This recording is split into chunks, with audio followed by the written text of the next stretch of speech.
Okay, hello everyone. কি খবৰ সকলোৰে? আশা কৰো সকলো ভালে আছে। অন্য দিনাখনৰ নিচিনাকৈ যি আমি 1 বজাত আপোনালোকৰ কাৰণে ৰিজনিং আনো, এতিয়া আপোনালোকৰ কাৰণে কি লৈ আহো 5 বজাত সদায় পলিটি। ঠিক আছে। ভাৰতীয় ৰাজনীতি কিছুমান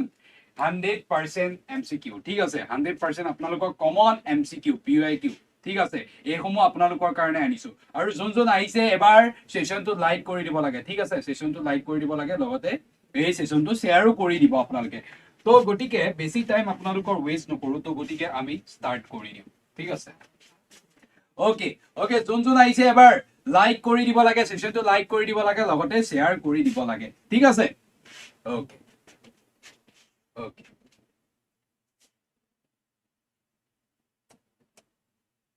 Okay. Yate Hudise, which of the following is not a qualification eligibility to become the president of India? Tolodia Kuntu, Bharata Rastapati Hoboloi Jugota, ba or Hota Noy. Must be citizen of India, must hold any office of profit, must be qualified for election as a member of the House of the People, must have the completed the age of 35 years. Kyobo. Year answer কি হ'ব আপোনালোকে লগে লগে comment সেকশনত জনাই যাব লাগে, কাৰণ এই যিসমূহ এমসিকিউ আছে আপোনালোকৰ ইডিআৰই হৈ গল বা ডিএইচএস হৈ গল বা আপোনালোকৰ যিসমূহ এক্সাম আহি আছে সকলোতে এই এমসিকিউ সমূহ বহুত ইম্পৰ্টেন্ট হয়। গতিকে আপোনালোকে ইয়াৰ এনসাৰ লগে লগে কৰি যাব, ঠিক আছে। পলিটি কোৱেশ্চন আপোনালোকে সকলোতে পাব, ঠিক আছে। পলিটিৰ কোৱেশ্চন আপোনালোকে যিকোনো এক্সামতে পলিটিৰ কোৱেশ্চন পলিটিৰ যিটো পাৰ্ট আছে আটাইতকৈ ইম্পৰ্টেন্ট হয়। গতিকে কোনটো হ'ব ইয়াৰ এনসাৰ, কোনটো হ'ব এবাৰ চাই লওঁ আহক, ঠিক আছে। Okay, must hold any of profit মানে কি কোৱা হৈছে, তলত দিয়া কোনটো ভাৰতৰ ৰাষ্ট্ৰপতি হ'বলৈ যোগ্যতা বা অৰ্হতা নাছিলে, কোনটো আছিলে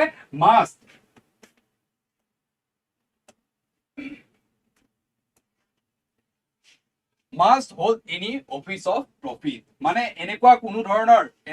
ধৰণৰ কোনোবা অফিচৰ এটা বিশেষ পজিশন লব নোৱাৰিব বুলি কৈছে, ঠিক আছে।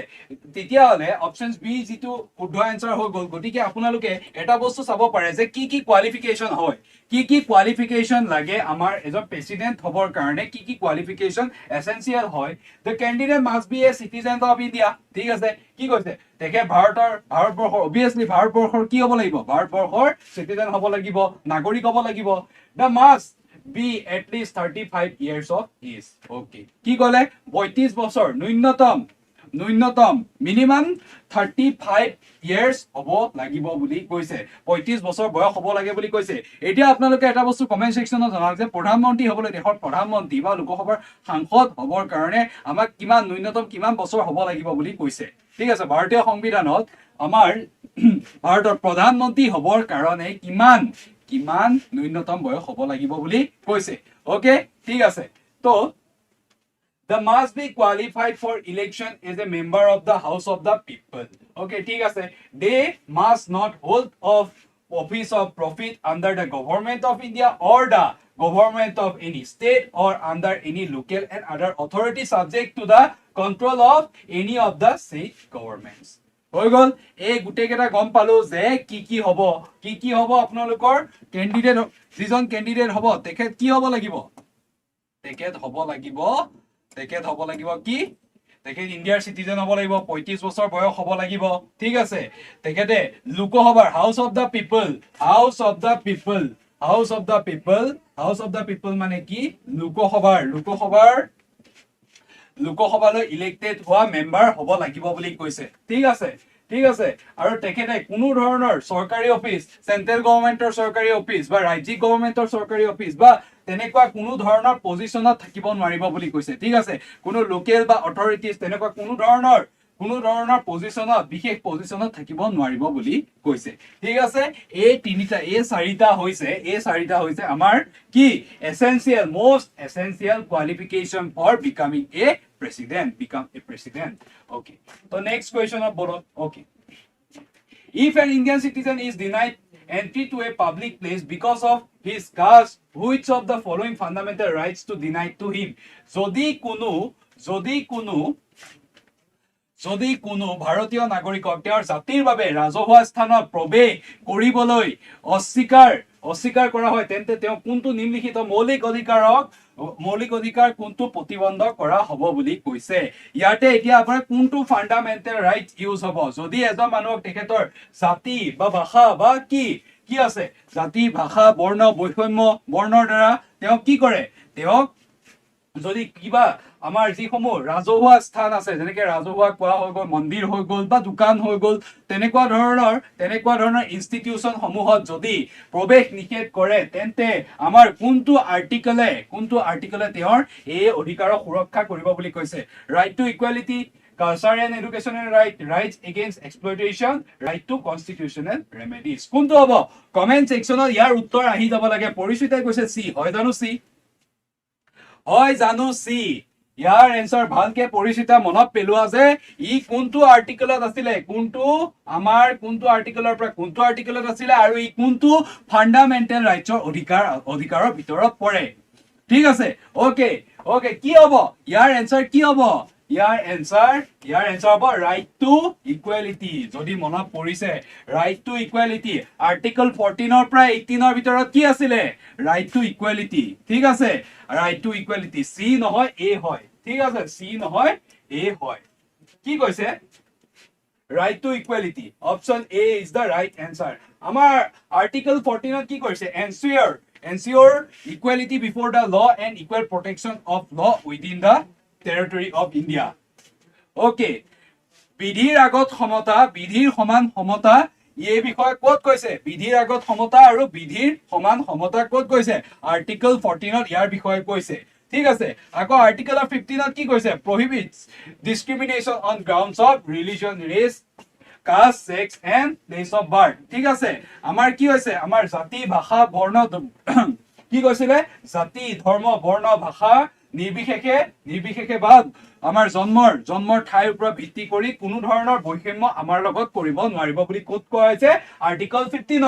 Article 16 guarantees equality of opportunity in matter of public employment এইটোৰ বিষয়ে ইয়াতে কৈছে জাতি বৰ্ণ ধৰ্ম ভাষাৰ ওপৰত ভিত্তি কৰি ৰাজহুৱা স্থানত প্ৰৱেশৰ ক্ষেত্ৰত কোনো লোকক বাধা প্ৰদান কৰিব নোৱাৰিব বুলি কোনে কৈছে আৰ্টিকল 16 এ ঠিক আছে article 17 abolishes untouchability and forbids its practice in any form কি কৈছে অস্পৃশ্যতা যেটো আছিল হেতু কোনে নিষেধ কৰিছে আমাৰ আৰ্টিকল 17 আৰু হেতু ভৱিষ্যতলৈ কেতিয়াও প্ৰেক্টিস কৰিব নোৱাৰিব মানে ভৱিষ্যতেও কতো হেতু ব্যৱহাৰ কৰিব নোৱাৰিব অস্পৃশ্যতাৰ যেটো ধাৰণা আছিল সেই ধাৰণাটো সম্পূৰ্ণৰূপে বিলুপ্ত কোনে কৰিলে আমাৰ আৰ্টিকল 17 এ ঠিক আছে article 18 abolishes title except military and academic distinction okay যিবোৰ ব্ৰিটিছে দি থৈ গৈছিলে যেনেকে ৰায় বাহাদুৰ এনেকুৱা ধৰণৰ কিছুমান টাইটেল দিছিলে ন জমিনদাৰ এনেকুৱা ধৰণৰ টাইটেল বিলাক তেতিয়া এবলিশ কৰি দিয়া হৈছিলে তেতিয়া নিষেধ কৰি দিয়া হৈছিলে বিলুপ্ত কৰা হৈছিলে 18 ৰ দ্বাৰা ক'ত খালি কোন কেইটাৰ বাহিৰে যিখিনি মিলিটাৰী আপোনালোকক দিব বা আপোনালোকৰ যি একাডেমিক মানে ধৰি লওক কিবা ইউনিভাৰ্চিটিৰ পৰা কোনোবাই দিলে কিবা ধৰণৰ আপোনালোকক টাইটেল তেনেকুৱা ধৰণৰ ক্ষেত্ৰত এটো এই আৰ্টিকল 18 প্ৰযোজ্য নহয় কিন্তু যদি যিসকল ব্ৰিটিছে কিছুমান উপাধি দিছিলে ন সেই উপাধি সমূহক কি হৈছে ই এবলিশ কৰে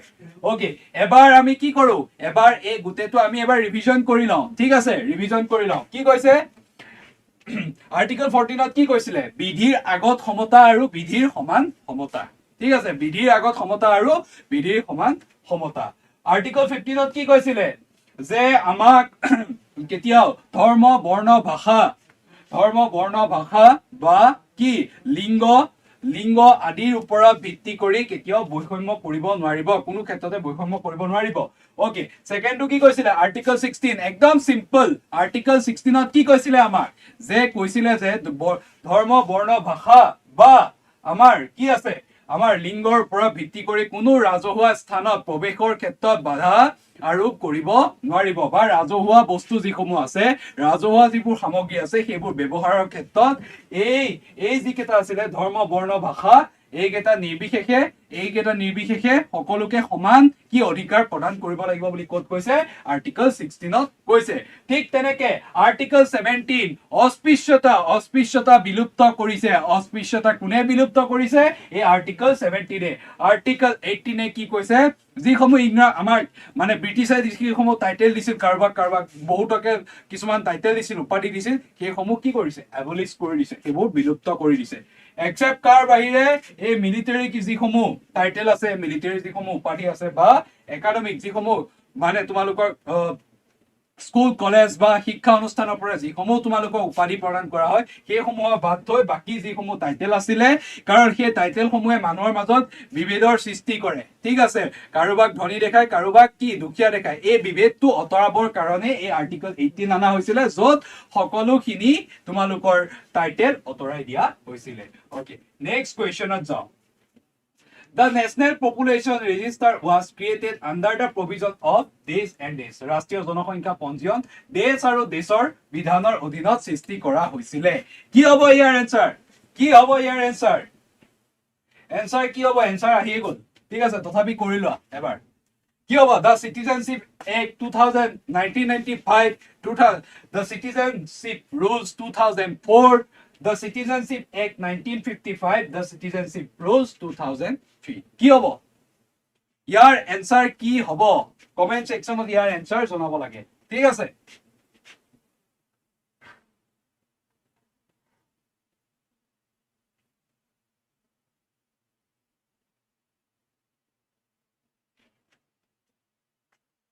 ওকে কি হ'ব ইয়াৰ এনসাৰ কি হ'ব কোনটো আছিলে The National Population Register was created under the provision of Desh and Desh. ৰাষ্ট্ৰীয় জনসংখ্যা পজিশন দেশ আৰু দেশ বিধানৰ অধীনত সৃষ্টি কৰা হৈছে কোনটোৰ অধীনত সৃষ্টি কৰা হৈছিল কোনটোৰ অধীনত The correct answer is the Citizenship Act 1955 and Citizenship Rule 2003 ঠিক আছে কোনটোৰ অধীনত The correct answer কোনটো হ'ব 1955 and 2006 Citizenship Rule 2003 অধীনত কৰা হৈছিল ওকে ঠিক আছে The National Population Register is a database of residents of India under the provision of the Citizenship Act 1955 যিখন পপুলেশন ৰেজিষ্টাৰ আছিল সেইখন এই যিমান ভাৰতবৰ্ষত যি জনসংখ্যা আছে যি আমাৰ নাগৰিক আছে সেই সকলোৰে এটা কম্পাইল ডাটাবেস বুলি কয় ঠিক আছে কম্পাইল ডাটাবেস বুলি কয় ঠিক আছে কোনটো প্ৰভিজনৰ আন্ডাৰত কৈছে Citizenship Act 1955 এটো বহুত ইম্পৰ্টেন্ট হয় and the Citizenship Rules 2003 the National Population Register intend to record the details of every usual resident in the country আমাৰ ভাৰতত বসবাস কৰা প্ৰত্যেকজন নাগৰিকৰ বিষয়ে এই যিখন ৰেজিষ্টাৰ আছে পপুলেশন ৰেজিষ্টাৰ তাত তেওঁৰ বিষয়ে উল্লেখ আছে ঠিক আছে including both Indian citizen and foreign residents আমাৰ ইন্ডিয়াৰ সিটিজেনৰ লগতে যিসমূহ আমাৰ ভাৰতলৈ আহিছিল ফৰেন সিটিজেন তেওঁলোকৰ বিষয় ইয়াতে লিখা আছে বুলি কৈছে ঠিক আছে নেশনাল কি আছিল কি কৈছিল নেশনাল পপুলেশন ৰেজিষ্টাৰ ওকে ৰাজ্যসভাৰ উপাধ্যক্ষক এটা প্ৰস্তাৱৰ দ্বাৰা অপসাৰণ কৰিব পাৰি ৰাজ্যসভাৰ উপাধ্যক্ষক এটা প্ৰস্তাৱৰ দ্বাৰা অপসাৰণ কৰিব পাৰি pass by 2/3 majority of its total member present ঠিক আছে pass by a simple majority of its total member present okay move by the Rajya Sabha but pass by Lok Sabha none of the above কি হ'ব ইয়াৰ answer যোন আহিছে এবাৰ সেশনটো তোমালোকে like কৰি দিয়া লগতে কি কৰিবা সেশনটো শেয়াৰ কৰি দিবা ঠিক আছে সেশনটো শেয়াৰ কৰি দিবা কি হ'ব ইয়াৰ এনসাৰ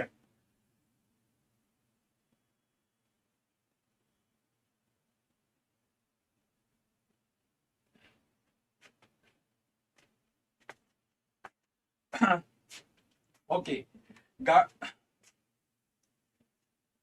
Gargi Hazarika কৈছে B. Okay, ঠিক আছে. কি হ'ব ইয়াৰ answer কি হ'ব ঠিক আছে option B is the right answer কি হ'ব pass by a simple majority of its total member present ৰাজ্যসভাৰ উপাধ্যক্ষ যিজন ডেপুটি চেয়াৰমেন থাকে তেওঁ কেনেকৈ অপসাৰণ কৰিব পাৰিব পাছ বাই এ simple majority of the total members present যিমান মেম্বাৰ সংসদত উপস্থিত থাকিব সদনত যিমান মেম্বাৰ উপস্থিত থাকিব সেই গুটেইখিনি মেম্বাৰৰ কি এটা simple majority দ্বাৰা কি কৰিব পাৰিব তেখেতক অপসাৰণ কৰিব পাৰিব এতিয়া কমেন্ট সেকশনত তোমালোকে জনাবা যে simple majority কি হয় ঠিক আছে simple majority কি হয়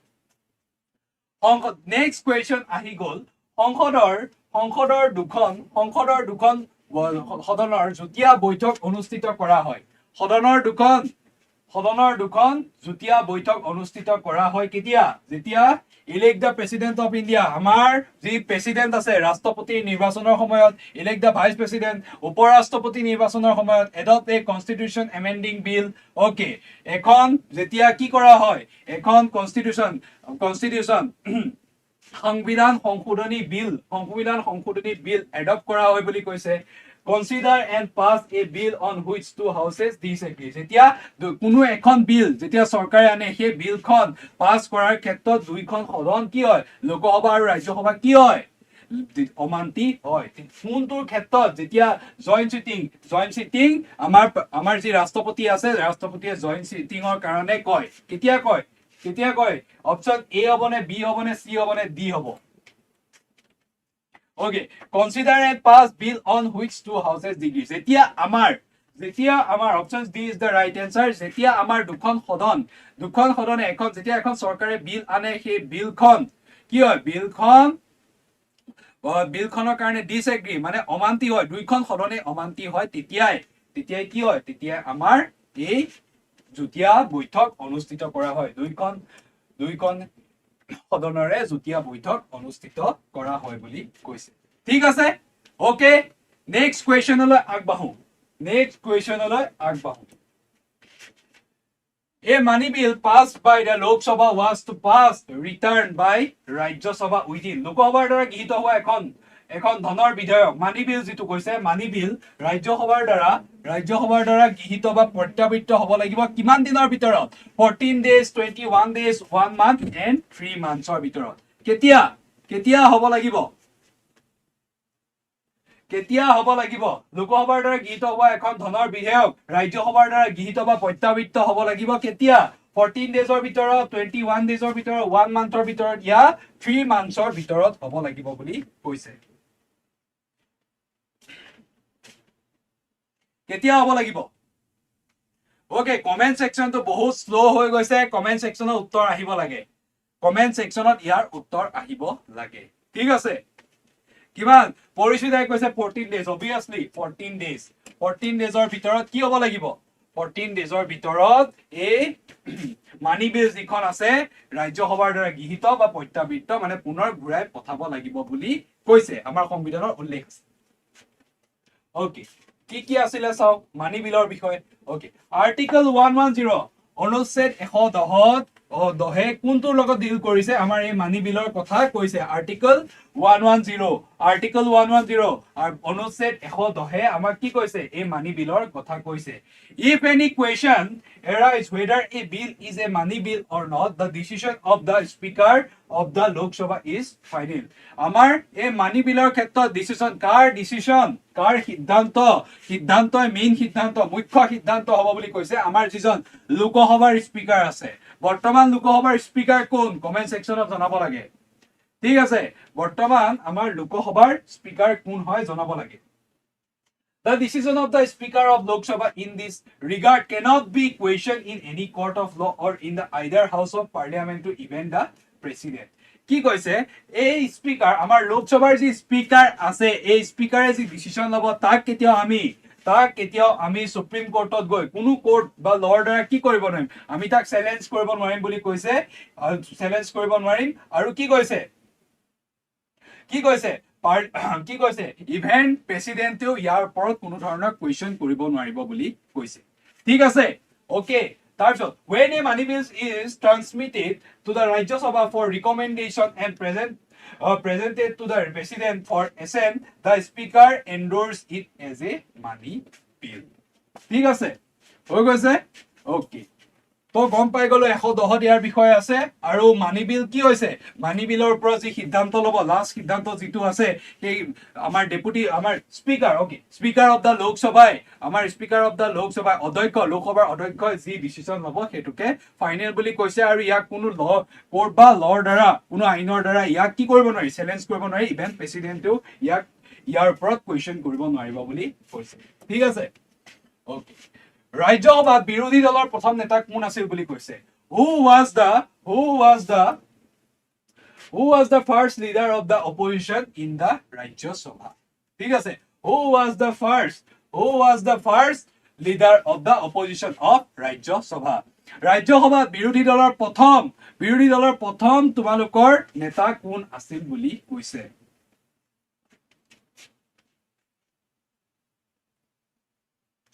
কোন হব option C Shyam Nandan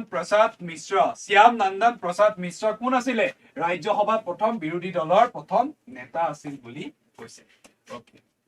Shyam Nanda Prasad Mishra was the first leader of the opposition in the Rajya Sabha, holding the position from December 18, 1969 to March 11, 1971. ঠিক আছে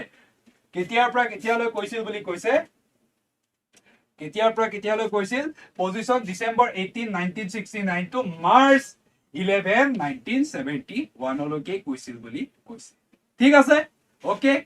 যোন আহিছে এবাৰ লাইক কৰি দিবা সেশনটো তোমালোকৰ কাৰণে এই সেশনটো আনি আছো গটিকে পলিটিৰ নতুন সেশন তেতিয়া তোমালোকৰ এটা লাইকে বহুত মোটিভেশন দিয়ে গটিকে এই ধৰণৰ লাইক পাই থাকিলো আমি এনেকুৱা তোমালোকৰ কাৰণে সেশন লৈ আহি থাকিম ঠিক আছে ওকে তো নেক্সট কোৱেশ্চনলৈ আগবাঢ়ো okay Which of the following is not a directive principle of the state policy? তলত দিয়া কোনটো ৰাজ্যিক নীতিৰ নিৰ্দেশনা নীতি নহয় ওকে এনসাৰ আহিয়ে গৈছে তথাপি ইয়াৰ এনসাৰটো কৰা ঠিক আছে ছাত্ৰ ৰেটটো কিয় ইমান কমি গৈছে কি কোৱেশ্চন টান লাগিছে নেকি লগে এনসাৰ আহি থাকিব লাগে ঠিক আছে লগে এনসাৰ আহি থাকিব লাগে ওকে কি হৈছে to raise the level of nutrition, to develop the scientific temper, to promote economic interest of weaker section, to separate the judiciary from executive. কি হব ইয়াৰ answer কি হব কৈছে অপশন অপৰিচিতাই কৈছে option B okay yes to develop the scientific temper ইয়াতে কোনো directive principle of state policy নাই ই কোন আছিলে ই কি হয় কমেন্ট সেকশনত জনাব লাগে ই কি হয় to develop the scientific temper কোন আছিলে ই ফান্ডামেন্টাল ডিউটিজত আছিলে এনসাইটো দেখাই দিলে আপুনি yes উলাই গল A to develop the scientific temper ইয়াৰ বিষয়ে কোন আছিলে ইয়া আমাৰ যি ফান্ডামেন্টাল ডিউটিজ আছিলে তাত ইয়াৰ বিষয়ে কোৱা হৈছে মৌলিক কৰ্তব্য Fundamental duties, মৌলিক কৰ্তব্য যি আছিলে সেই তাত ইয়াৰ বিষয়ে উল্লেখ আছে to develop the scientific temper ঠিক আছে okay which of the following directive principle is based on the Gandhian ideology okay এটোৰ এনসাৰ আহিয়ে গল তথাপি কৰা তোমালোকে ঠিক আছে নিম্নলিখিত নিৰ্দেশক নীতিসমূহ কোনটো গান্ধীবাদী আদৰ্শৰ ওপৰত আধাৰিত বুলি কৈছে ঠিক আছে equal pay for equal work for both men and সমান কামৰ কাৰণে সমান মজুৰি প্ৰত্যেকজন মহিলা আৰু পুৰুষৰ বাবে ঠিক আছে uniform civil code for all citizens separation of judiciary from executive promotion of cottage industry কোনটো হ'ব yes obviously B is the right answer আমাৰ কেটা প্ৰিন্সিপল আছিলে আমাৰ যি তোমালোকৰ directive principle of state policy ৰাষ্ট্ৰ পৰিচালনাৰ নিৰ্দেশাত্মক নীতি যিসমূহ আছিলে সেই ৰাষ্ট্ৰ পৰিচালনাৰ নিৰ্দেশাত্মক নীতিত তোমালোকে কেটা প্ৰিন্সিপল পাইছা গান্ধীয়ান পলিসি পাইছিলা সোশিয়েলিস্টিক ঠিক আছে আৰু এটা কি আছিলে উদাৰ বৌদ্ধিক নীতি বুলি কৈছিলে ইংলিশত কি হ'ব কমেন্ট সেকশনত ইয়াৰ উত্তৰটো জনাব লাগে ইংলিশত কি হ'ব উদাৰ বৌদ্ধিক নীতিটো কি হ'ব কমেন্ট সেকশনত জনোৱা ঠিক আছে promotion of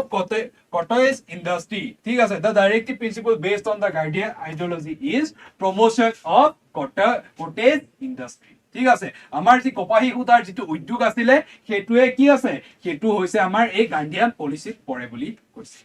ঠিক আছে okay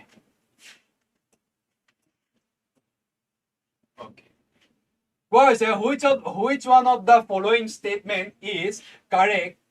correctly describe the fourth schedule of Constitution India. তলত দিয়া কোনটো বিবৃতি ভাৰতীয় সংবিধানৰ চতুৰ্থ অনুসূচীৰ সঠিক বৰ্ণনা কৰিছে বুলি কৈছে. It contains the scheme of distribution of power between the union and the states. আমাৰ যি ইউনিয়ন আমাৰ চেন্ট্ৰেল গভৰ্ণমেন্ট আৰু ৰাজ্যিক গভৰ্ণমেন্টৰ মাজত ষ্টেট গভৰ্ণমেন্টৰ মাজত পাৱাৰ যি সমবিতৰণৰ কথা কৈছে. It contains the language listed in the constitution. সংবিধানত যি ভাষাসমূহ অন্তৰ্ভুক্ত কৰা হৈছে তাৰ বিষয়ে কৈছে. It contains the provision regarding the administration of tribal areas. Tribal area যিসমূহ আমাৰ ট্ৰাইবেল এৰিয়া আছে তাত তেওঁলোকৰ এডমিনিষ্ট্ৰেশ্যন মানে শাসনৰ বিষয়ে ইয়াত কৈছে. It allocates seats in the council of state. ৰাজ্যসভাত seat allocationৰ বিষয়ে এই আমাৰ fourth schedule কয়. কোনটো হ'ব ইয়াৰ আনসাৰ? কোনটো হ'ব? 10D. Yes, obviously 10D.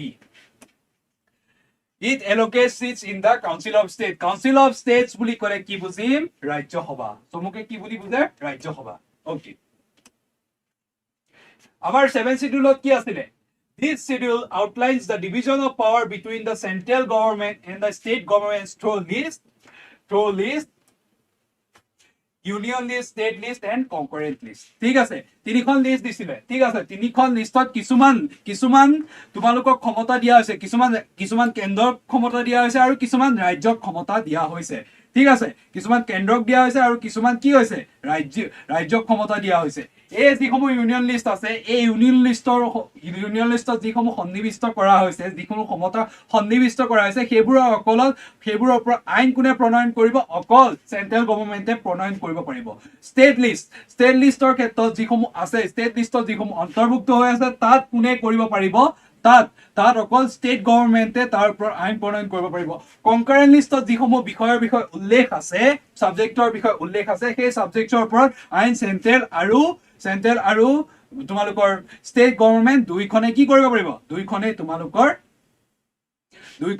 ইয়াৰ ওপৰত আইন প্ৰণয়ন কৰিব পাৰিব. ঠিক আছে, এই শিডিউলত যেনেকে আমাৰ কি হৈছে, আমাৰ এই যিসমূহ অফিচিয়েল লেংগুৱেজ আছে,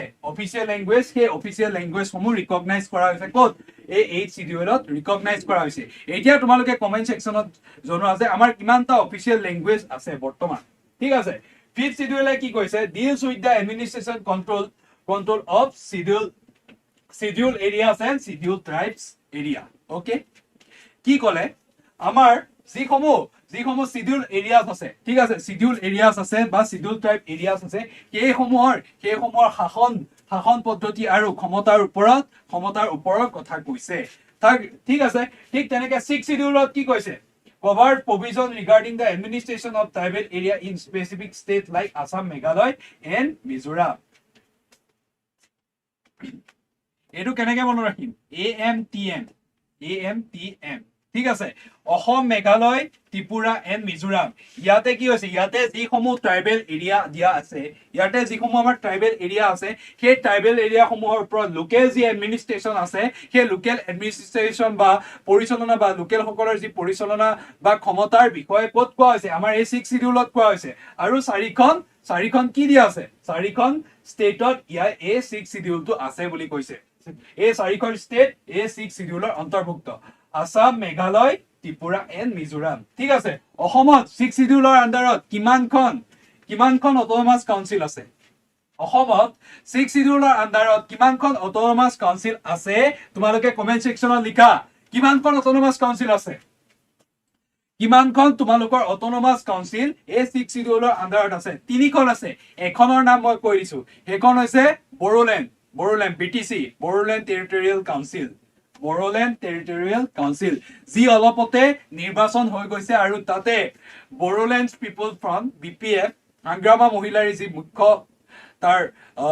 হাংগ্ৰামা মহিলাৰ যি অধ্যক্ষ আছিলে, সেই দলটোৱে এই BTCৰ নতুন নিৰ্বাচনত তেওঁলোকে জয়যুক্ত হবলৈ সক্ষম হয়. আৰু বৰ্তমান BTC প্ৰধান কোন হৈছে? BTC প্ৰধান হৈছে আমাৰ কোন? হাগ্ৰামা মহিলাৰী. ঠিক আছে, অলপ দিনৰ আগতে তেখেতে শপত গ্ৰহণ কৰিছে. ওকে, বড়োলেণ্ড হৈ গ'ল. আৰু এখন কৈ দিছো ডিমা হাছাও অট'নমাছ কাউন্সিল, দুখন কৈ দিলো আৰু লাষ্টৰখন কমেন্ট সেকশনত জনাব লাগে. 4খন হৈছে এতিয়ালৈকে.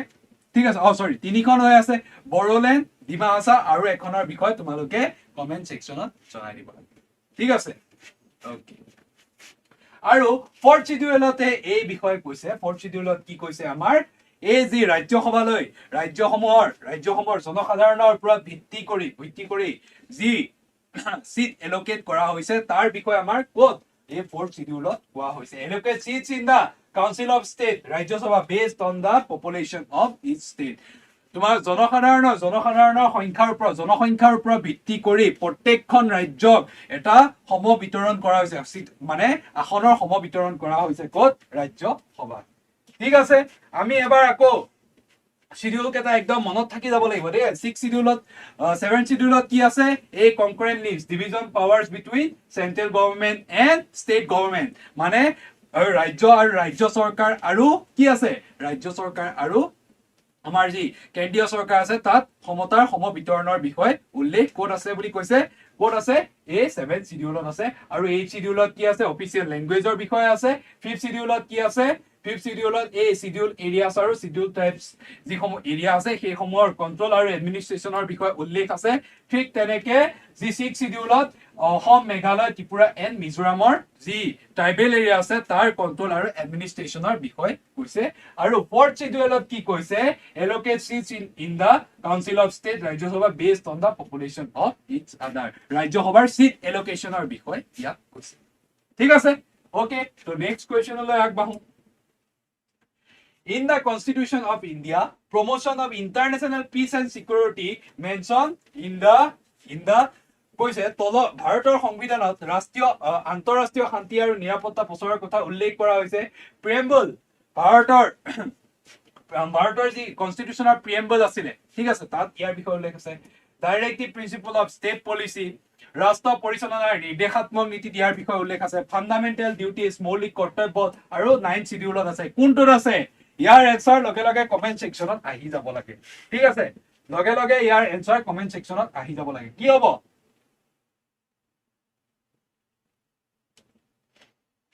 ইয়াৰ এনসাৰ কি হ'ব directive principle of state policy ইয়াৰ বিষয়ে আছে কি আছে in the Constitution of India promotion and international peace আৰু security is mentioned in the directive principle of state policy ঠিক আছে এটো হৈছে উদাৰ বৌদ্ধিক নীতি ঠিক আছে উদাৰ বৌদ্ধিক নীতি এটো হৈছে কোনটো প্ৰিন্সিপলৰ পৰা উদাৰ বৌদ্ধিক নীতি মনত থাকি যাব ওকে তো next question আগবাঢ়ো Article 340 of the Constitution India provides for the appointment of a commission to investigate the condition for improvement of কি কৈছে আৰ্টিকল 340 যেটো আছিল আৰ্টিকল 340 অফ ইন্ডিয়ান কনষ্টিটিউচনৰ যেটো আছিল তাক এখন কমিশনৰ এপইন্ট কৰে যিখন কমিশনে কি কৰে ইনভেষ্টিগেট কৰে ইনভেষ্টিগেট কৰে যিসমূহ কন্ডিশন আছে তাৰ ওপৰত ইনভেষ্টিগেট কৰে আৰু ইনভেষ্টিগেট কৰি ইমপ্ৰুভমেন্টৰ ওপৰত কথা কয় কোন কাৰ কথা কয় বুলি ইয়াত কৈছে শিডিউল কাষ্ট এণ্ড শিডিউল টাইপছৰ কথা কয় socially and educationally backward classes বিষয়ে কয় socially and economically backward classৰ বিষয়ে কয় নে educationally and economically backward classes বিষয়ে কয় কোনটো হ'ব ইয়াৰ অপচন কোনটো হ'ব obviously option A scheduled caste and scheduled tribes ঠিক আছে Article 340 of the Indian Constitution তোমালোকৰ যিখন কমিশন তোমালোকক কৰা হৈছে যিখন কমিশনক এপইন্ট কৰা হৈছে সেই এপইন্ট কৰা কমিশনখনে এই শিডিউল কাষ্ট এণ্ড শিডিউল টাইপছৰ যি কন্ডিশন আছে তাৰ ওপৰত ইনভেষ্টিগেট কৰে আৰু তাৰ ইমপ্ৰুভমেন্টৰ ওপৰত কাম কৰে আৰু কোনখনে কৰে কাৰ ওপৰত কৰিবলৈ কলো শিডিউল কাষ্ট এণ্ড শিডিউল টাইপছৰ ঠিক আছে The proclamation of emergency at the first instance can be restricted to প্ৰথম ঘটনা জৰুৰীকালীন অৱস্থা ঘোষণা কৰাটো এই সীমালৈকে সীমিত কৰি ৰাখিব পাৰি কিমান মাহলৈকে সীমিত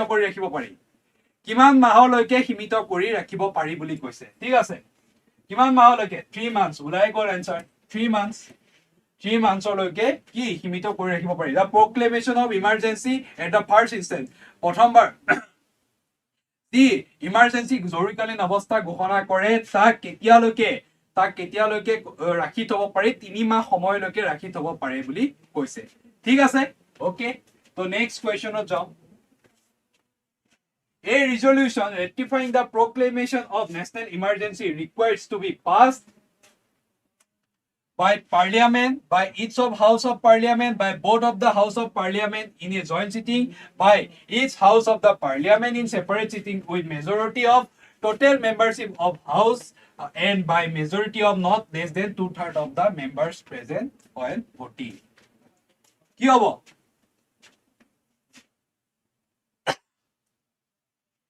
A resolution ratifying proclamation of national emergency required to pass by Parliament, by each House of Parliament, by both the House of Parliament in a joint sitting. কি হবো? ইয়াৰ answer কি হবো? ইয়াৰ answer হৈ যাব কি? By each House of the Parliament. ঠিক আছে? By each House of the Parliament. Okay. 14D বুলি কৈছে নহয় পৰিচিত 14 to B হয় ঠিক আছে 14 to B